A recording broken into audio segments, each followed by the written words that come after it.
Jocelyn, maikli lamang. Ano ang buod ng inirereklamo mo? Yung pananakit po ni Gilbert Ugalde sa anak ko po na 16 years old. Ang kasalanan daw po ni Nico, kumain daw po sa Paris Mami si Aliyah at si Nico. Tapos bumuwi daw po to ng hating gabi si Aliyah. Pinalob daw po ng magulang niya. Hindi ko alam kung magulang niya pumali o kapatid niya. Tapos daw po, pag pinagsasabihan daw po itong Aliyah, nawawalan daw po ng malay, nagkukulong sa CR, tapos naninigas daw po. Tinatakbo daw po nila sa ospital. Yun daw po ang kasalanan ng anak ko sa kapatid nila. Sabi ko, asa ng pruweba mo na may nakakita sa anak ko at saka sa kapatid mo na kumakain ng Paris Mami? Anong karapatan mo para bugbugin yung anak ko? Binugbog niya po noong September 8 yung anak ko na nandoon po sa bahay ng isang barkada niya, nag-skateboard po sila. Sa pilitan niya pong kinaladkad yung anak ko, hinaltak na po yung hita, kaya po may sugat. Tapos sinuntok niya po dito sa tiyan at saka sa siko. Pakasinungaling niyo po. Tapos ang sagot niya sa akin, tinititigan daw po siya ng masama. Sabi ko, na-insulto ka sa titig. Sabi niya gano'n.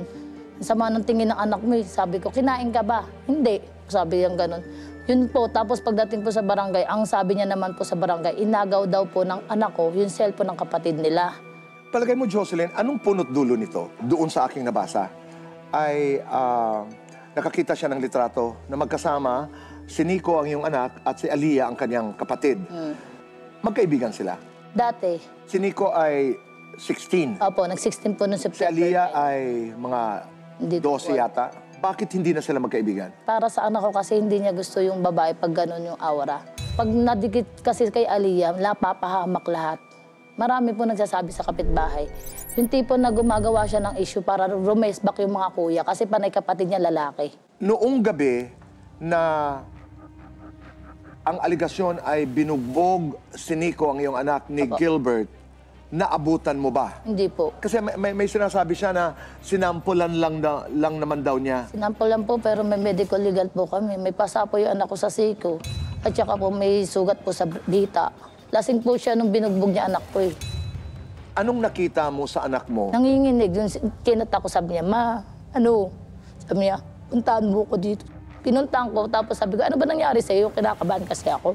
Sabi ko, tara sugurin natin, pabarangay natin sila. Sabi ng anak ko at saka mga barkada niya, ate, wag na. Bakit? Sabi niya, matatapang yung mga angkan niyan, rumiresbak mga kuya niya. Wala akong pakialam kung rumiresbak. Child abuse yung ginawa sa anak ko, ilang taon lang ba anak ko. Gumanon ako. Gaano na kayo katagal doon sa neighborhood? Isang taon pa lang po. So hindi niyo pa masyadong kilala. Hindi Kaya pa po. sinasabi mong sabi nila, matatapang daw ang angkan na ito. Opo. Pero nung dinatnan mo si Nico doon kung saan nangyari, anong nakita mo? Namimilipit? Nanginginig. Nanginginig? Yung trauma, yung nangyari po sa kanya, tropa. Tapos hindi na po siya naglalabas ng bahay. Kasi nga na binabantaan siya ng isang kapatid na pag lumapit ka pa kay Aliyah, papatayin kita. Napakasinungaling talaga. May sinasabi si Gilbert dito sa aking nabasa na medyo kakaiba ang dating ni Nico sa kanya. Kabataan, maangas po kung pumorma yung anak ko eh. Napakasinungaling. Naangasan sila sa itsura ng anak ko eh. At sabi niya, binubuli daw ni Nico si Aliyah. Biruan po nila po yun, noon pa po yun. 3 beses na nagsusumbong si Aliyah. Asaran na biro, o Nico, ganyan-ganyan ka, o Nico, ganito ka. Gagawin po, nagbibiro, pipicturean nila. Yung, alam mo niyo po yung prank na pipicturean tapos pagtatawanan nila yung picture. Ganun po ang ginagawa. So mula noon nung nangyari ito, hanggang ngayon, hindi pa kayo nagkakatuluyang mag-usap sa barangay. So hindi po sila sumusunod. Kaya nga, hindi kayo nagpapang-abot dahil Hindi may po. trabaho ang isa, minsan ikaw Trabaho naman din po ako. may trabaho ka rin, Apo. kaya hindi ka nagpapang-abot. So ito yung unang pagkakataon na mag-uusap kayo. Apo. Ano ang gusto mong mangyari? Gusto ko po ituloy yung kaso. Gusto ko mabigyan ng justisya yung ginawa niya sa anak ko kasi matapang pa siya eh. Matapang pa siya, ipakukulong niya pa raw anak eh. Lumapit siya doon sa tapat namin ng bahay na attorney. Gusto ng nanay niya, tsaka siya, ipakulong niya anak ko. Kaya tinanong sila, ilang taon na yung binugbog mo? Ang sagot, 16. Tapos sabi gano'n ng attorney, anak mo makukulong, minor yung binugbog ng anak mo eh. Gusto nila baliktarin yung kaso. Ano ang reaksyon mo doon? Nanggigigil. Pagdating po sa barangay, iba po ang kwento niya. Ang kwento niya po sa barangay, inagaw daw po ng anak ko ang cellphone ni Aliyah. Nung agaw na po yun, biruan pa po nila yun, sabi ng anak ko. Noon pa po yun. Alam ng iyong anak na ikay pupunta dito sa Cayetano in Action. Opo. Anong sabi niya sa'yo? Dapat po kasama ko siya ngayon eh. Pero sabi ko gano'n, Nico, may nabalitaan tayo. May nangyari daw kay Aliyah. Baka sa'yo palabas yun. Sabi niya na ako gumahasa. Nihawak ka ng kamay, hindi ko ngayon hawakan si Aliyah eh. Tapos ako gagahasa. Kasi po may kaso po ngayon si Aliyah. Bagong kaso naman po. Na? Hinahasa daw po yan eh. Ngayon, sabi ko baka baligtarin, ikaw ang gumahasa. Sabi niya, Mama, malabo yan. Nihawak nga ng kamay, hindi ko hinawakan yun eh. Nagkaroon ba ng ugnayan ang inyong anak kay Hindi Aliyah? po eh. Hindi nga po sila magjowa eh. So, gusto mong magdemanda? Apo. Mamaya makakausap natin si Ate Pia, Kuya Alan. Apo. Tingnan natin kung ano ang magiging resolusyon. Jocelyn, maraming salamat. Amit po, salamat.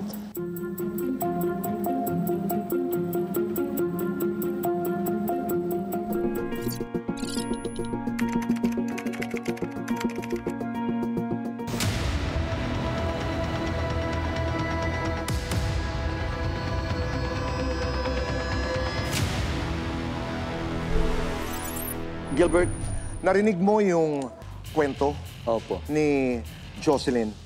Ano ang nais mong sabihin? Makikinig kami. Sa totoo lang po, hingi po talaga ako ng sorry po talaga sa nagawa ko po kasalanan. Nadala lang po talaga ako sa init ng ulo dahil yung kapatid ko po, uwi ako sa bahay nang galing sa trabaho. Lagi ko nandadatatnan, umiiyak. 3 beses na nangyayari na po yun. Yung time na yun po na sinabi po niya na lasing po ako, di naman po talaga ako lasing po yun. Nakainom po kami yun ng alas 5, tapos nakatulog po ako. Tapos pagising ko po ng alas 10, kumain pa po kami ng mami po. Sinungaling. Di na po talaga ako lasing po yun. Tapos kumain ng mami po. Tapos pagbili ko po ng sigarilyo po, doon ko nakita po yung anak niya po, si Nico po. Tapos tinawag ko si Nico na pre, lapit ka muna dito. Tapos sa totoo lang, di ko po talaga kinalatkat talaga. Maniwala po talaga. May CCTV naman po talaga doon. Makikita naman po talaga. Di ko po talaga kinalatkat. Kusa siya lumapit Nung po. sinabi mong, pre, Opo. usap tayo. Okay. Yung lumapit po si Nico, sinabihan ko lang na huwag ka nang lalapit kay Aliyah kasi ganito. Tapos yun na. Sa totoo lang, di naman talaga yung ginawa kong pagbubugbog. Hindi, kung binugbog ko po talaga yun, may pasa-pasa po pati mga duguan po. Ang ginawa ko lang po, pinitik-pitik ko lang yun sa sinasangga lang niya ng kamay niya po yung isa, pero hindi naman talaga bugbog po talaga, pitik lang po. Saan? Sa may sikmura? Tagiliran. Pero may medical legal daw. May mga pasa daw yung bata. Kung may medical po, yun na po. Hindi ko na po talaga... ipaintindi mo nga sa akin. Saan mo pinipitik-pitik? Halimbawa, magkaharap tayo. Yan po. Tapos ginaganon ko lang po. Sinasangga niya. Opo. Gaano katagal yun? Paulit-ulit, maraming beses na pinipitik mo siya? Hindi, mga 6 na pitik lang, yan lang. Okay. Umiyak ba yung bata? Hindi po. Nanlaban ba yung bata? Hindi po. Kasama mo ba mga kaibigan mo nung nangyari ito? Yung isang kaibigan ko lang po. Nandoon? Opo, yun kasi siya lang po talaga yung nakakita ng kung anong pangyayari. Pero ayaw mo raw ng dating ni Nico? Hindi po. Magkaibigan talaga kami ni Nico. Okay. Nasira lang yung pagkakaibigan namin talaga dahil sa lagi binubuli talaga si Aliyah. Babae pa naman si Aliyah, 12 anyos. Uwi galing sa trabaho. Ang apunan mo, luwa. Yung sinasabi mo na 3 beses na nadatnan mo si Aliyah na umiiyak, Opo. bakit siya umiiyak? Dahil sa pambubuli po sa ginagawa po niya, minsan kinukuha yung tsinelas. Binubuli ni Nico? Opo. Hindi naman kaya nagbibiroan lang? Hindi, bully po talaga. Di naman. Nagsusumbong ba si Aliyah sa inyo na binubuli siya? Opo. Tapos yung tungkol sa panggagaasa po, hindi kaya talaga pambabaliktad. Kung anong kaso natin dalawa, yun ang dapat ang arapin natin. Hindi yung tungkol dyan sa gaasa, labas tayo dyan. Dito tayo sa kaso nito ngayon, yung mismo. Gusto ko na sa totoo lang matapos talaga ang kaso nito na hingin po talaga ako na sorry. Walang sorry sa akin, uy. Kahit mali ni Nico, hingi po talaga ako sorry talaga.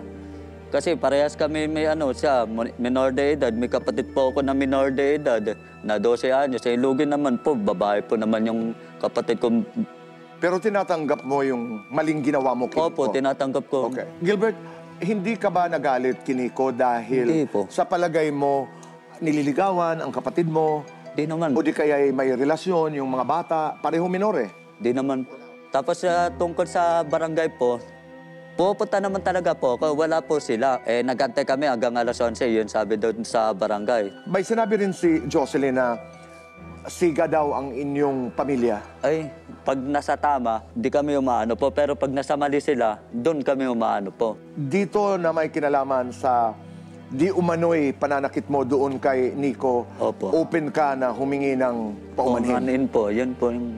Gawin natin yan mamaya pagkasama natin si Ate Pia at Kuya Alan. Opo.